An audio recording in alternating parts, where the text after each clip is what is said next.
നല്ലൊരു ദിവസത്തിലേക്ക് എല്ലാവർക്കും സ്വാഗതം. നമ്മളുടെ വീഡിയോനെ പറ്റി ഒരുപാട് പേർക്ക് ഒരുപാട് സംശയങ്ങളൊക്കെ ഉണ്ട്. പക്ഷെ നമ്മളുടെ വീഡിയോനെ പറ്റി ഞാൻ ഇതിനു മുമ്പ് ഒരുപാട് പ്രാവശ്യം വീഡിയോയിൽ പറഞ്ഞിട്ടുള്ളതാണ്. എപ്പോഴെപ്പോഴും പറഞ്ഞു കഴിഞ്ഞാൽ നിങ്ങൾക്ക് ബോറടിക്കും. ചിലര് കേൾക്കാത്തവരുണ്ടായിരിക്കും. അതുകൊണ്ടാണ് പിന്നെയും പിന്നെ അവരത് ചോദിച്ചുകൊണ്ടിരിക്കുന്നത്. നിങ്ങളുടെ എല്ലാ സംശയത്തിനുള്ള മറുപടി നമ്മളുടെ പഴയ വീഡിയോകളിൽ ഉണ്ട് കേട്ടാ. അപ്പൊ ദേ നമ്മൾക്ക് ഇന്ന് രാവിലത്തേക്ക് കപ്പ മസാലക്കറി വെക്കാനാണ് കേട്ടാ, ദോശയ്ക്ക് വേണ്ടിയിട്ട്. അപ്പൊ കപ്പയിൽ ഉപ്പും മഞ്ഞപ്പൊടിയൊക്കെ ഇട്ട് വെള്ളം ഒഴിച്ച് വേവിച്ച് നന്നായിട്ട് അതേ വെന്തുടഞ്ഞിട്ടുണ്ട്.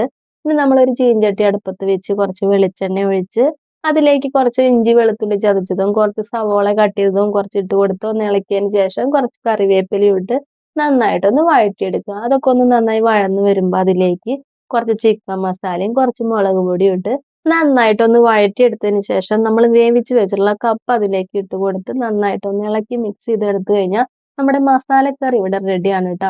നമ്മളിവിടെ സവോളയൊക്കെ വഴറ്റിയപ്പോൾ അതിലേക്ക് കുറച്ച് പച്ചമുളക് വേണമെങ്കിൽ കീറിയിടാം. പക്ഷെ ഞാനിവിടെ ഇട്ടിട്ടില്ല. മക്കൾക്ക് അധികം എരിവ് ഇഷ്ടമല്ല. അപ്പൊ അതുകൊണ്ട് ഞാനത് ഇടാണ്ടിരുന്നേ കേട്ടോ. അപ്പൊ നല്ല അടിപൊളി മസാലക്കറി ഇവിടെ റെഡിയാണ്. പിന്നെ നമുക്ക് രാവിലത്തേക്ക് ഇന്ന് ദോശയും കപ്പ മസാലക്കറിയും ചട്നിയാണ് കേട്ടോ ഇന്നത്തെ നമ്മുടെ കാലത്തേക്കുള്ള സ്പെഷ്യല്. എന്റെ കൂട്ടുകാരിൽ ആരെങ്കിലും ഇതുപോലെ ദോശയ്ക്ക് കപ്പയും ചട്നി ഒഴിച്ച് കഴിച്ചിട്ടുണ്ടോ? അടിപൊളി ടേസ്റ്റ് ആണ് കേട്ടോ. എന്തായാലും ഒരിക്കലെങ്കിലും ഇതുപോലെ ഒന്ന് ഉണ്ടാക്കി കഴിച്ചു നോക്കണം. ബേഷുടി ഒന്ന് ദോശ ആയാ വരുന്നു.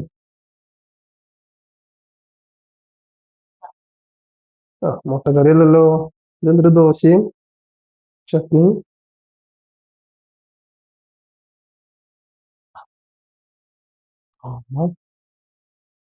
കപ്പയും കപ്പക്കറി എന്നല്ല പറയുന്നത്, ചട്നിയും.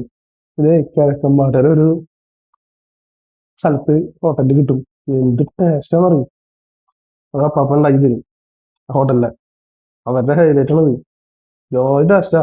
ഒന്ന് കൂട്ടി പിടിക്കാൻ ഇന്നോ ഇപ്പണ്ടാ. ആഹാ, ഞാൻ നാളെ കഴിച്ചോളൂ.